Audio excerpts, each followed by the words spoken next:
Good evening, ladies and gentlemen. Welcome back to Aussie StarCraft. We're bringing you some more games from the Kaspersky arena. In the top right hand corner is our new king of the hill. It is MouzMana, and he's just been playing some fantastic Protoss lately. That last series between Mana and 4GG was absolutely epic. Went to a full 5 games, so if you haven't checked it out, please go back and check it out. It was an awesome series, some of the best PvT I've cast in a very long time. Bottom left hand corner is our new challenger versus Mana. It is LiquidTLO. I think everyone's very familiar with LiquidTLO, certainly one of the most popular foreign Zerg players, and also had a fairly successful year last year in 2013. So excited to see how Mana does it against a Zerg player, and also what shenanigans LiquidTLO has up his sleeve for us, because LiquidTLO certainly known for being one of the most diverse and creative Zerg players. So always keen to see just what he has in mind. The map is of course Whirlwind, and players spawning in opposite corners makes for quite a large map, so it could be a longer macro game. It could also be quite a short game, just depends on the builds these respective players choose to go for. Now just some housekeeping while we're waiting for this game to get underway. It does look like Mana is going for a gateway first. We'll see if he decides to expand off this, or if he decides to go for some sort of a quick aggression. TLO naturally is going to be grabbing his hatch first, and hatch before pool's quite the common opening, particularly on Whirlwind. And while we wait for these guys, I'd just like to welcome all our new subscribers. Had quite a number of new subscribers in the last week or so. Hope you're enjoying your time here on Aussie StarCraft. We look forward to hearing your comments down below. If there's anything you'd like to see, or any games you'd like cast, please let us know about them in the comments, or send the replays through to aussiestarcraftreplays@gmail.com. It looks like Mana's going to be grabbing his cyber core, not going for an early expansion, so could actually in fact be going for some sort of quick Stargate or thereabouts, going for this gas. We'll see if he decides to throw that into the cyber core, or whether he decides to go for a quick mothership. So we've seen all sorts of early aggression out of Protoss, and it actually manages to take the Zerg by surprise quite frequently. Even if it doesn't do an exceptional amount of damage, the drones that they have to spend on Zerglings generally set back their economy a good deal. Looks like Mana's going to be grabbing his warp gate. TLO actually went for quite a greedy opening, actually grabbing his third hatchery and pool at relatively the same time, so 3 hatches at the 4-minute mark. Certainly a very quick economic start. If Mana doesn't scout this in the near future, he could actually end up significantly behind. It does look like Mana's going to be grabbing that mothership core quite quickly. His own expansion well underway now, and going to be able to start walling off at his natural.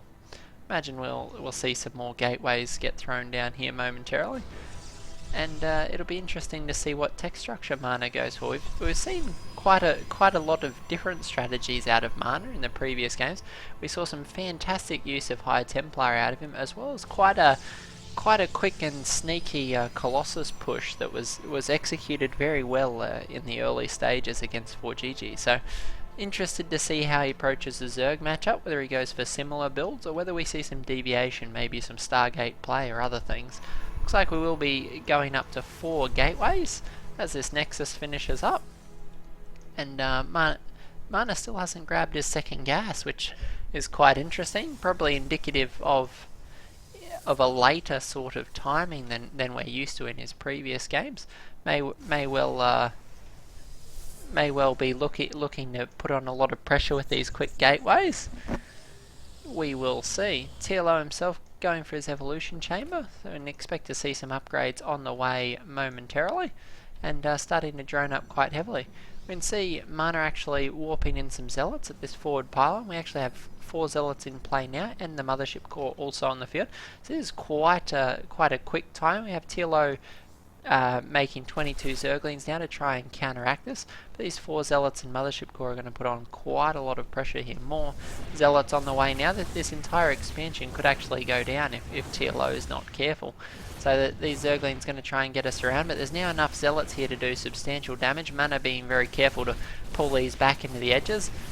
TLO doing his best to kite around, but the longer he spends kiting around and the less time he spends fighting, the more kills this mothership core will in fact be able to get. More zealots continuing to warp in here. There's a lot of aggression from Mana. It's uncommon that you see straight zealot aggression even against Zerg players, but Mana's just steaming on all cylinders here. A phenomenal amount of zealots, already 9 zealots and a sentry in play. That sentry of course over at his own base, trying to tickle this overlord to death. That hatchery will go down. Now Mana's in a position to threaten this second base. Surprised we haven't seen TLO throw down a few spine crawlers to try and help defend this, but looks like TLO's busy trying to take out these pylons. We have this massive clump of zealots trying to make its way in here. The Queen being very careful not to get picked off by these zealots. The zealot's going to go straight for the spore crawler. It will get a few shots off on the mothership core, but unfortunately is going to go down to the pressure there. Both pylons have gone down. The probe hasn't thrown down. Oh, actually, this pylon's still hiding out behind the palm tree. But it looks like this the zealot aggression will continue for the foreseeable future. Another 4 zealots on the way. Doing a lot of damage with these zealots. 2,700 units lost now. Arguably, TLO had a little more to lose, as he did have that third base for a time. But certainly the zealots doing a substantial amount of damage, and certainly setting back the economy of TLO. He's down to 10 workers. It is natural, where previously he had both his natural and expansion mining. TLO actually throwing down a spy here, which is a smart choice. Not often that we see 2 base mutalists. Of course, he is going for his third yet again, but any mutalist he can get up will certainly be very effective against these zealots. Zealots certainly can't shoot upwards. The Zerglings actually making it through into the main base. They're going to pick off both the sentries here, so real opening here for potential counterattacks. TLO can snipe at these pylons. Unfortunately, there's going to be another warp in of zealots, but at least there are 3 zealots that won't be in TLO's natural expansion. The zealots that are here, unfortunately, are doing a lot of damage. This hatchery is down to half health, and it looks like this sneaky play for Mana might actually have caught TLO by surprise and given him the lead he needs to take this game. We'll see though. TLO certainly is a very durable player. We'll see if this pressure is enough to cave him. TLO actually managing to save that hatchery by the skin of his teeth. Mana's mothership core being forced back here. Third base almost back online, but the Zerglings now coming here to try and defend it against these zealots. Zealots in a great position here, able to be very cost effective. It's a shame we don't have any upgrades on the field for these zealots. A weapon upgrade makes them a lot more cost effective against Zerglings. Makes it 2 swipes to kill a Zergling. But unfortunately, that upgrade's still about 30 seconds away for Mana. Looks like this third base will go down yet again, and Mothership Core takes the last kill. Actually up to 10 kills on that Mothership Core.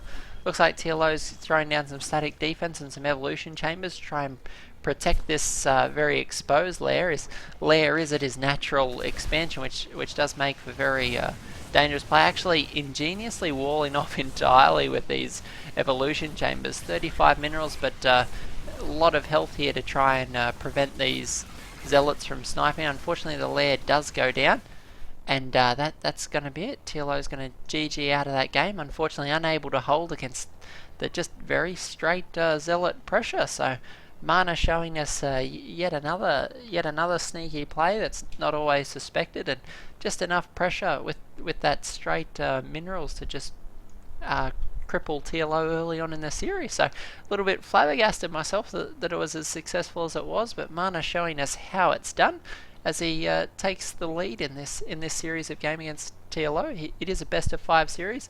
Mana is up 1-0. We'll see if TLO can come back from this, or whether Mana will retain his position as King of the Hill. Hope you guys enjoyed the cast. If you haven't subscribed, by all means, please do. Looking forward to hearing from you. And we'll catch you all in the next cast. Thanks, guys.